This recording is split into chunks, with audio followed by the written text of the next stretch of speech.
Assalamualaikum guys, balik lagi di Belajar Bareng Zarina.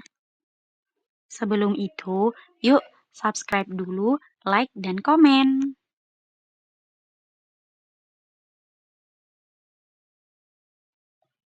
Di sini materi yang akan kita pelajari bersama yaitu perencanaan dan pengembangan instrumen asesmen di Madrasah Ibtidaiyah atau sekolah dasar. Pokok bahasan di dalam materi ini yaitu yang pertama, pengertian asesmen formatif, yang kedua, pengertian asesmen sumatif, yang ketiga, perencanaan instrumen asesmen awal di Madrasah Ibtidaiyah atau sekolah dasar, yang keempat, pengembangan instrumen asesmen awal di Madrasah Ibtidaiyah atau sekolah dasar, yang kelima, penyusunan kriteria ketercapaian tujuan pembelajaran atau KKTP. Yang keenam, penyusunan instrumen asesmen formatif dan sumatif berdasarkan KKTP dalam kurikulum Merdeka.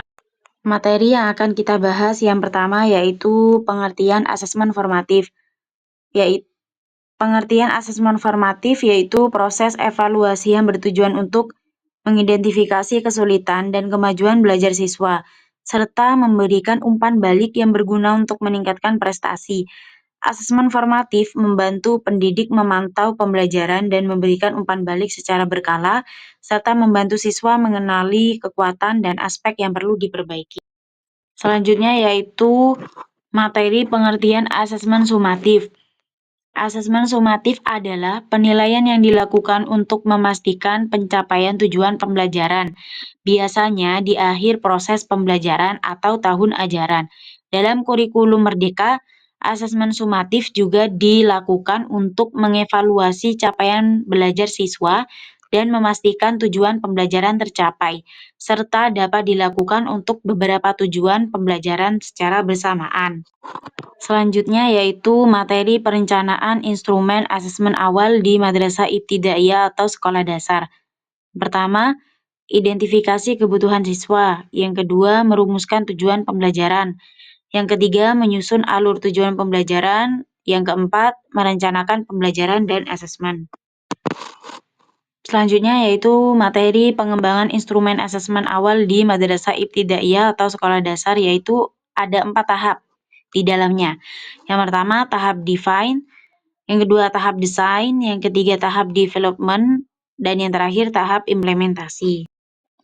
Selanjutnya penyusunan kriteria ketercapaian tujuan pembelajaran atau KKTP, yaitu ada 5.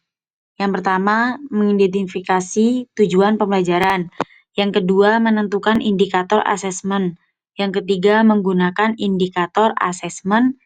Yang keempat, membuat deskripsi ketercapaian. Dan yang terakhir, refleksi dan evaluasi. Materi yang terakhir yang akan kita bahas yaitu penyusunan instrumen asesmen formatif dan sumatif berdasarkan KKTP dalam kurikulum Merdeka. Penyusunan instrumen berdasarkan KKTP kurikulum Merdeka menggunakan pendekatan yang lebih fleksibel dengan menggunakan capaian pembelajaran atau CP sebagai acuan. Capaian pembelajaran pada dasarnya adalah deskripsi tentang apa yang diharapkan dapat dilakukan oleh siswa setelah mempelajari suatu topik. Selesai sudah pemaparan materi ini. Terima kasih sudah menonton. Jangan lupa subscribe, like, dan komen. Wassalamualaikum guys.